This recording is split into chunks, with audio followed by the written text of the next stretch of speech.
Here was the problem. I had the section of the musical in which I needed to show Anne using her multifaceted personality in order to grow her relationship with Henry while playing the courtly game of love and climbing the social ladder. But how to do it? Step 1. Research successful musical theater montages. It was pretty easy to go through the list of montages because there aren't a lot of them out there in successful Broadway shows. But I did discover my favorite one, the Joanna montage from Sweeney Todd. Sweeney. Step 2. Steal what works. Good artists borrow, great artists steal. So I discovered in the Joanna sequence what I loved the most about it. What really worked in pulling us forward was the ostinato and the pedaled bass. And are you beautiful and pale with yellow hair like her? I'd want you beautiful and pale the way I've dreamed you were, Joanna.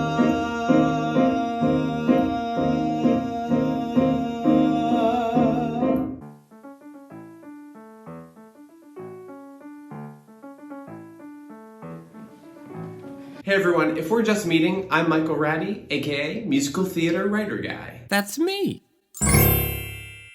I love talking about everything musical theater from a storytelling point of view, and what better way than to break down some of my own crafting process. Alright, let's keep going with this musical montage. Step 3. Decide who is singing. Since it's a montage in which we are all as audience members going to be observing things happening, I figured it would be the best thing to do to have the characters singing the song also be observing the action. Therefore, I created a small group of ladies from court who are used in the show, and they speak out or narrate or sing their observations of Anne in all of her actions throughout the piece. Plus, it gave me the ability to write some female range harmonies. And who doesn't love that? That's the key. We shall see. Step number 4. Create an observational hook. Since the entire song is about observation, looking and listening, I needed a hook that would encapsulate these ideas and give each of the women their own thought process, which is how I landed on mind, attend, and follow. Mind, attend, follow, Mistress Anne.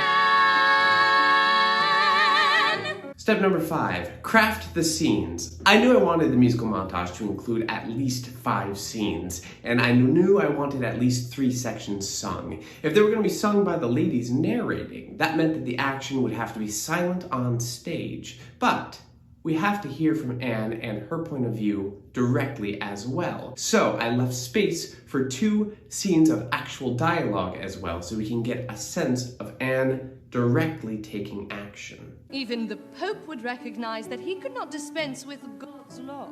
Step number 6, interlock the melodies of the ladies. This meant I had to decide who was going to lead the melody in each section and how those echoes from the other 2 ladies would fit in to those melody adjustments. I like a lively fashion.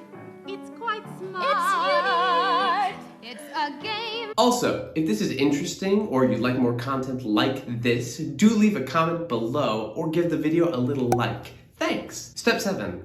Write the lyric, but give each lady their own specific personality and viewpoint. She laughs, but she's not funny.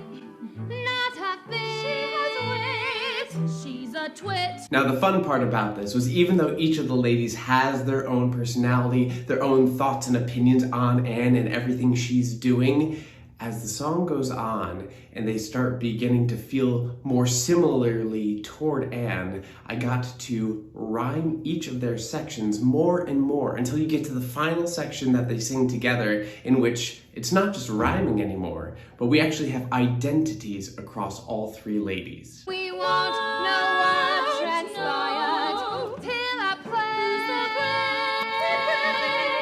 Now, in all honesty, that was probably more fun for me to write than for the audience to listen to, because they're not paying that close attention, most likely, but it's a good subliminal message to them that slowly throughout, the ladies are becoming of one mind instead of 3. Step 8. Figure out what the underscore is going to be beneath the scenes. I had a hard time with this to start because I wasn't sure what music I wanted to use to bridge the gap between these montage sections. Then it clicked. I'd already written music for Anne when she's feeling ambitious, taking action, and being direct and honest. I used it in her I Want song. Men control the world. Do what your uncle says, do what your father says. Men, they pull the strings.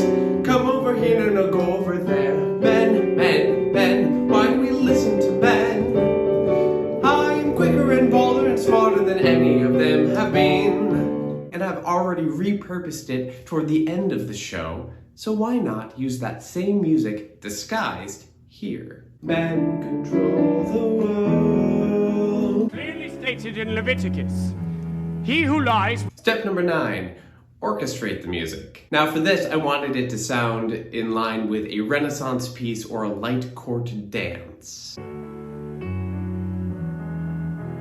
In step 10, the end of the song, the button. So for this, I wrote a mini epilogue and some dialogue so that we could land the plane on the entire sequence. Mind, attend, follow. Anne, I'm yours. Loyal to you before all else. Plus I got to write a button that was in beautiful harmonies and creates a neat little package. Mistress Anne. Mistress Anne. And if you'd like more specifics on other types of musical theater songs and how they're crafted, you can click on any of these videos. Otherwise, thank you all for being here with me today, and I'll see you again soon. Cheers!